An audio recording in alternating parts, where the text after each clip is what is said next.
In this video, I will show you every single offense in the laws of the game that leads to an indirect free kick to opponents.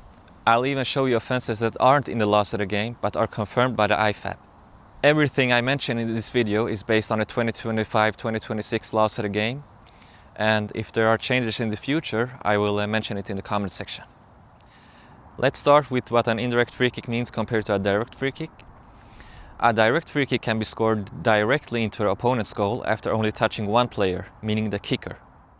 If the defending team commits a direct free kick offense inside their own penalty area, you have a penalty kick to the opponents. Indirect free kicks will be indirect free kicks everywhere on the field of play, except for indirect free kicks to the attacking team for offenses committed by the defending team inside their own goal area. Then the ball will be placed on the nearest point on the goal area line, which runs parallel to the goal line. So for example, if an offense occurs here, the free kick is placed here. The ball must touch at least two players before a goal can be awarded. If it only touches the kicker and goes into the opponent's goal, you have a goal kick to the opponents. However, if the referee fails to show the indirect free kick signal and the ball goes directly into the opponent's goal, it's a retake. If an indirect or direct free kick goes into your own goal, it's a corner kick to the opponents. So let's begin with every indirect free kick offense. I'll start with something everyone has seen, but might not have thought about. It's offside. Every offside offense is an indirect free kick. The signal used by referees when calling an offside isn't actually an offside signal, it's an indirect free kick signal. The free kick is always placed where the offside offense occurred, including if it's in the player's own half of the field of play. Number 2, any type of verbal offense. So anything from verbal dissent towards a referee to insulting, offensive or abusive language.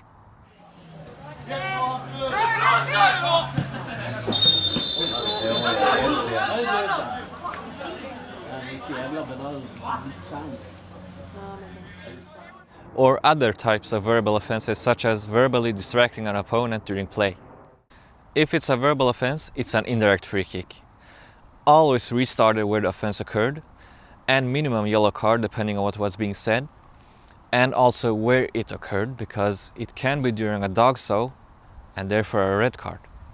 Number 3, dissent by action, such as blatant disagreeing gestures towards a referee or sarcastic applause.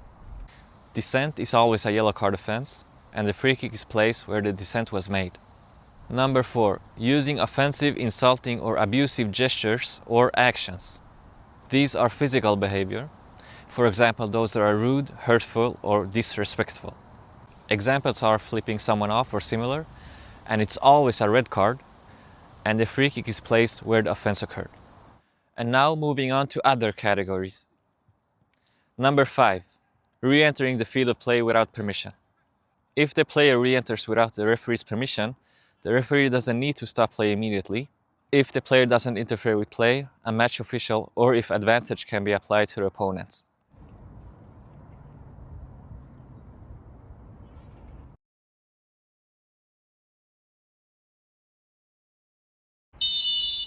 This is a yellow card offense, and if the player did interfere, it's a direct free kick to the opponents where the interference occurred. However, if play was stopped and there was no interference from the player who re-entered the field of play without permission, that's when it's an indirect free kick. And in this case, the free kick is placed where the ball was when play was stopped. And for information, if someone else from a team other than a player enters the field of play without permission, you can only stop play if they interfere with play. In that case, it's always a direct free kick. So this indirect free kick offense only applies to players who had no interference. Number 6, a player leaving the field of play without permission. If the whistle is blown during play for this offense, it's an indirect free kick on the point on the boundary line where the player left the field of play. And this is a yellow card offense. Number 7, playing the ball when leaving the field of play after being given permission. This one doesn't happen often because a player is rarely given permission to leave the field of play when the ball is still in play. However, if you have seen games where there are no stoppages for substitutions, such as youth games, then this can happen. So for example, If a player is clearly intending to leave the field of play to get substituted, but then suddenly plays the ball, it's an indirect free kick where the offense occurred and a yellow card. This is considered unsporting behavior because the player who had permission to leave the field of play is supposed to be inactive. Number 8. If without intending to interfere unfairly, a team official substituted or sent off player, or player who is temporarily off the field of play touches the ball while it's still in play, but when it's clearly leaving the field of play, this is penalized with an indirect free kick with no sanction. For all other cases, if they interfere with play, it's a direct free kick and minimum yellow card. Let's go through goalkeeper offenses. Number 9. A goalkeeper touching the ball with a hand or arm after releasing it before it has touched another player. There is no sanction for this offense inside the goalkeeper's penalty area, even if it denies an obvious goal-scoring opportunity. This applies for any handling offense made by the goalkeeper inside the penalty area, and the free kick is placed where the touch occurred. Number 10. A goalkeeper touching the ball with a hand or arm inside their own penalty area after it's been deliberately kicked to the goalkeeper by a teammate. Unless the goalkeeper has clearly kicked or attempted to kick the ball to release it into play, because then it's play on. If the offense is called, the indirect free kick is placed where the goalkeeper touched the ball with a hand or arm. And for this offense, there is no sanction for the goalkeeper inside their own penalty area, even if they deny an obvious goal-scoring opportunity or a goal. Number 11. A goalkeeper touching the ball with a hand or arm inside their own penalty area after receiving it from a throw-in from a teammate. This is exactly the same as when a player deliberately kicks the ball to the goalkeeper. The same applies for a throw-in. Let's move on to the penalty kick. There are several offenses that can lead to an indirect free kick restart, and all of them are against the attacking team. Because if the defending team commits an offense and it's not scored, it's a retake. So let's begin. Number 12. A penalty kick not being kicked forward. The ball must be kicked in a forward direction when taking a penalty. If the ball has no forward movement at all, meaning for example it goes sideways or backwards, then it's an indirect free kick offense and the ball is placed on a penalty mark, and there's no sanction. Number 13. Encroachment by a teammate of the penalty kicker, and this will only be penalized if the encroachment clearly impacted on the goalkeeper, or the encroaching player plays the ball or challenges an opponent for the ball, and then scores, attempts to score, or creates a goal-scoring opportunity. There's no sanction for this offense. If it's a goal, it's a retake. If it's a miss, it's an indirect free kick where the player encroached. Number 14. A teammate of the identified penalty kicker takes the kick, meaning that the attacking team tries to deceive the goalkeeper or referee on who is taking the penalty. Extremely rare situation, but if it happens, it's a yellow card to the player who took the kick, and the indirect free kick is placed on a penalty mark. Number 15. Feinting to kick the ball once the kicker has completed the run-up to the ball. Any type of feinting before the run-up to the ball is completed is okay.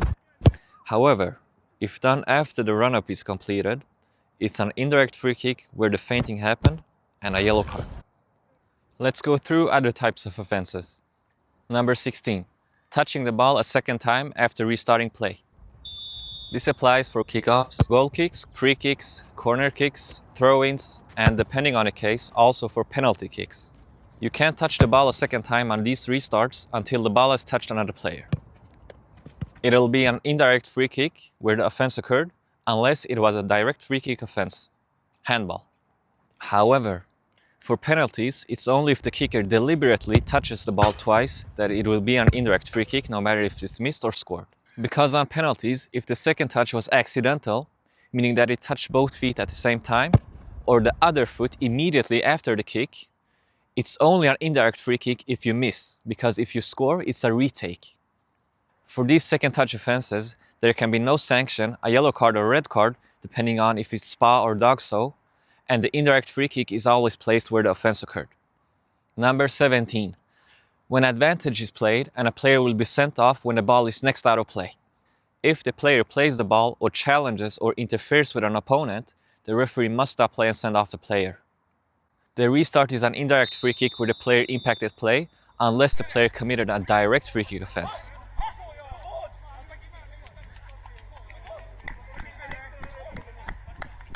And this is a very rare situation. If you watch 5,000 games, you might see it happen once. Number 18. Impeding the progress of an opponent without contact. This means moving into the opponent's path to obstruct, block, slow down, or force a change of direction when the ball is not within playing distance.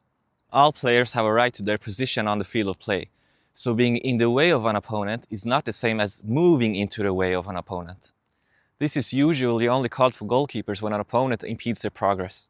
The indirect free kick will be placed where the offense occurred, and depending on the case, it can be no sanction, a yellow card, or a red card, for example, SPA or DOXO. Number 19. Playing in a dangerous manner.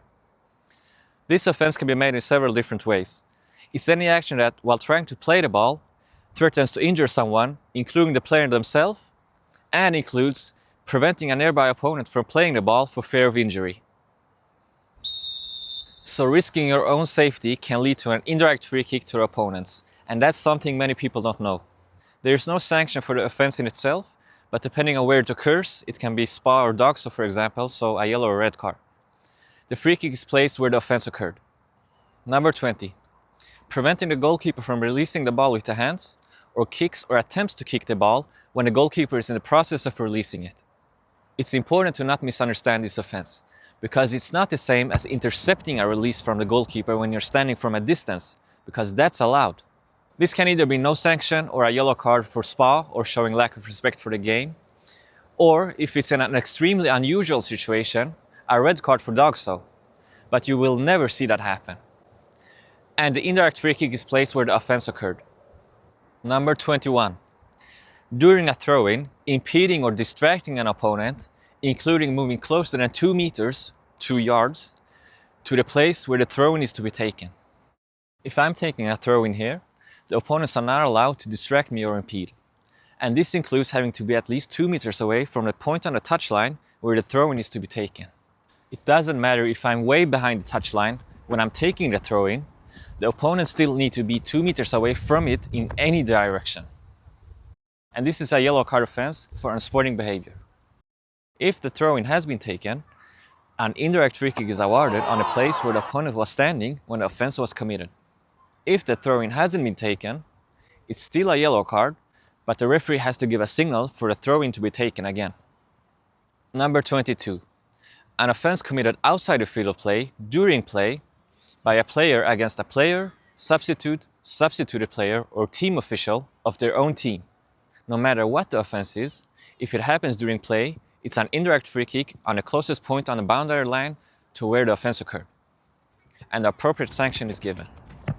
This is the only offense in the laws of the game that can include contact with a player from a team and still be an indirect free kick rather than a direct free kick. Number 23.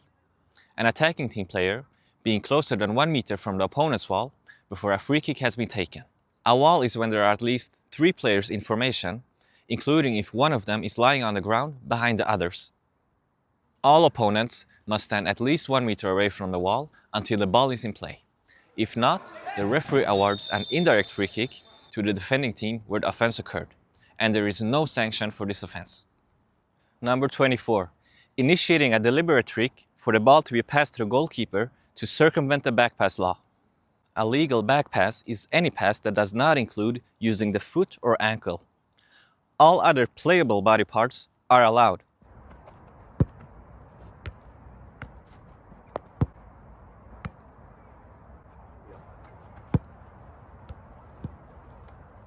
However, it's only if the ball is played in a natural way.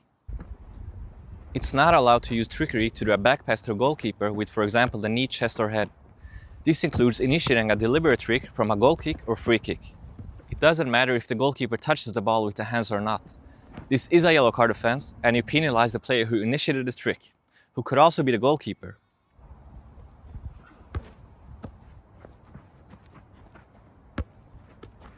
The indirect free kick is placed where the deliberate trick occurred. Number 25. Attempting to deceive the referee by pretending to have been injured or fouled, as in simulation.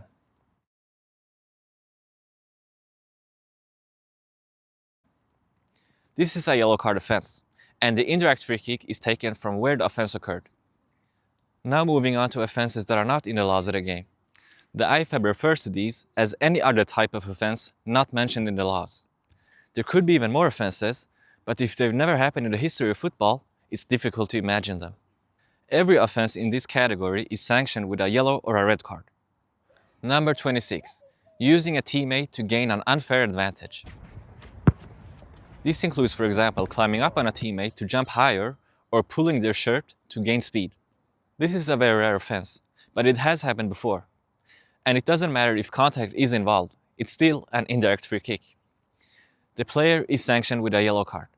If you remember Offence 22, which can involve contact but still be an indirect free kick, it's the same case here. It's just not specifically mentioned in the laws of the game. Number 27. Using an object such as the post or crossbar to gain an unfair advantage. This can include, for example, hanging on the rim to gain height or similar. The offense in itself is a yellow card, but if it's during a dog saw or denying a goal, then it's a red card.